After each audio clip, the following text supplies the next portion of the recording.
Marvel and its characters dominate the movie landscape, and they command a massive empire as one of the world's largest brands. 4 of the 10 highest top-grossing films in history use Marvel characters. Avengers Endgame alone pulled in more than $2.5 billion, and all of this combined to make the Marvel Cinematic Universe the biggest movie franchise in history. But it wasn't always that way. Marvel had humble beginnings as a small comic book publisher in New York City, creating weekly superhero comics. These comic books introduced the world to now iconic characters and stories that have since taken over the world. In this video, we're going to look at the early days of Marvel and see where all this started.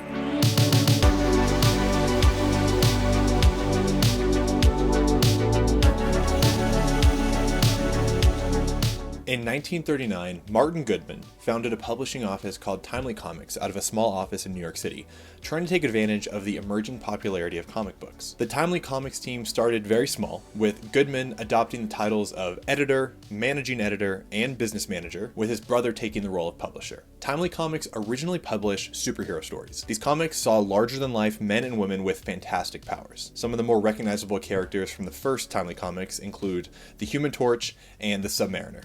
These characters became immediately popular with readers and helped establish Timely Comics as a major player during this golden age of comics. Armed with these hit stories, Goodman was able to hire a team to help them out. This was when he hired his wife's 16-year-old cousin to be the office assistant, a young man named Stanley Lieber. Lieber began doing the mundane tasks like erasing pencils off the inked artwork, but was soon writing for the comics under the pen name of Stan Lee. Quickly, Lee proved himself an invaluable asset, able to churn out popular publications at a fast rate. Soon, after creative disputes that saw the original editor, Joe Simon, leaving the company, Stan Lee was named editor of the comics operation, and he was just 19 years old. In the decade following World War II, Timely Comics was doing everything it could to stay afloat. The original characters that made them famous, the superheroes, were rapidly falling out of favor with readers. By 1950, Stan Lee and Timely Comics had retired their superhero characters and shifted their focus to what was popular, publishing stories across a wide breadth of genres, including horror,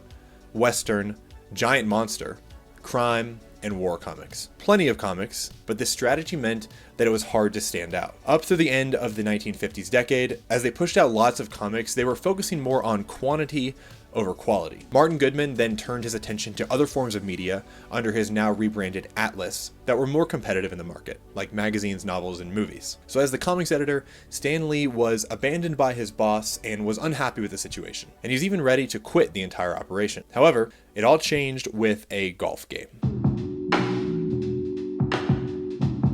In 1961, Martin Goodman spent the afternoon on the golf course with the president of DC Comics, Jack Leibowitz. As the story goes, Leibowitz spent the entire round bragging about the sales of his new comics, the Justice League of America, and it featured a group of DC's biggest superheroes teaming up to defeat evil villains. And it was a big hit. Immediately after the 18 holes finished, Goodman rushed back to the Atlas office and told Stan Lee to start writing superheroes again. Thankfully, Stan Lee liked the idea, so he took this advice and ran with it. When Stan Lee began writing superheroes again, most comic readers still expected superheroes to be the perfect action hero style stereotypes without a lot of depth. This changed with Lee's publication of the Fantastic Four. This series presented a group of flawed heroes who bickered and were imperfect. They held grudges. They looked like the Thing, and they weren't the flawless, handsome, anonymous hero that audiences knew of from early comics. Instead, the Fantastic Four placed a focus on telling relatable stories driven by real characters in the context of a superhero story. With this strategy,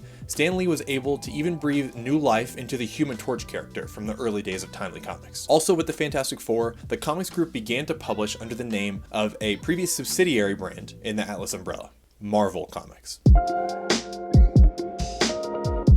Over the next decade, Stan Lee and Marvel Comics developed now iconic characters at an incredible rate. Iron Man told the story of wealthy playboy Tony Stark, who was forced to build himself a high-tech iron suit to keep him alive after a major injury that he sustained while overseas. The X-Men are mutants, humans born with superhuman abilities who are subject to discrimination and prejudice due to them being different from the rest of society. And of course, the Amazing Spider-Man showcased Peter Parker and his struggles of being a teenager, having self-doubt, and dealing with personal tragedy. Through all this, the theme was that these weren't superhero stories. They were stories about people with problems who were superheroes. During this time, Stan Lee had his fingerprints all over Marvel Comics. He injected humor and personality into his characters in a way that had really never been done before in the genre. He also had a laser focus on making sure that his characters were as real and believable as possible. Even though they were fantastical stories, Lee strived to imagine if somebody like this existed in the real world. What would his or her life be like? And as readers began to fall in love with these characters, Marvel then expanded their universe through crossover stories like the Avengers that featured multiple Marvel characters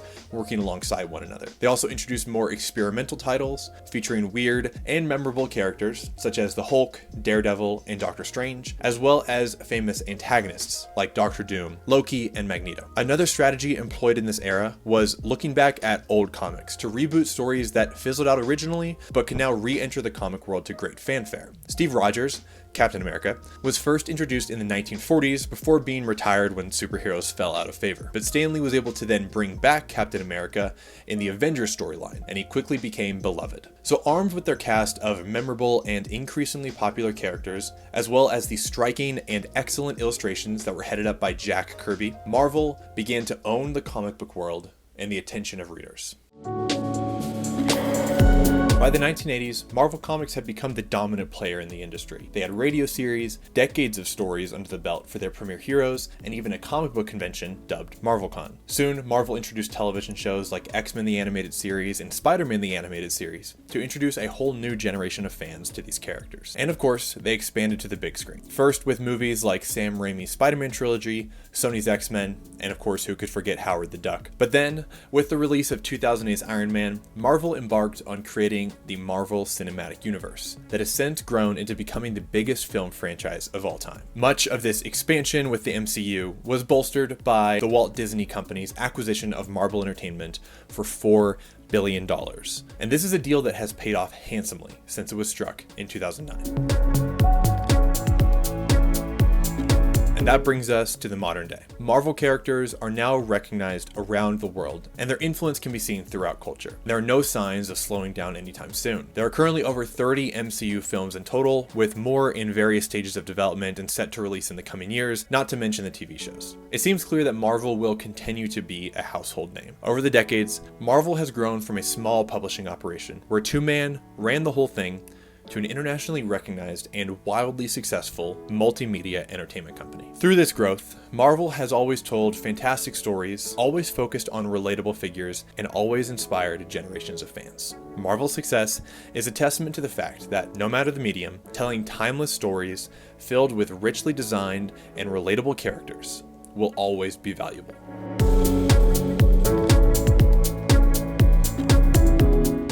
Thank you guys so much for watching. I really hope you enjoyed the video. If you did, you should subscribe here on YouTube for more videos like it. I recently posted one about some of the most iconic moments in sports history. Michael Jordan's flu game, the hand of God, the Immaculate Reception, and a couple of others, and it's a pretty good watch. You should go check it out here. With that said, I'll see you guys in the next one.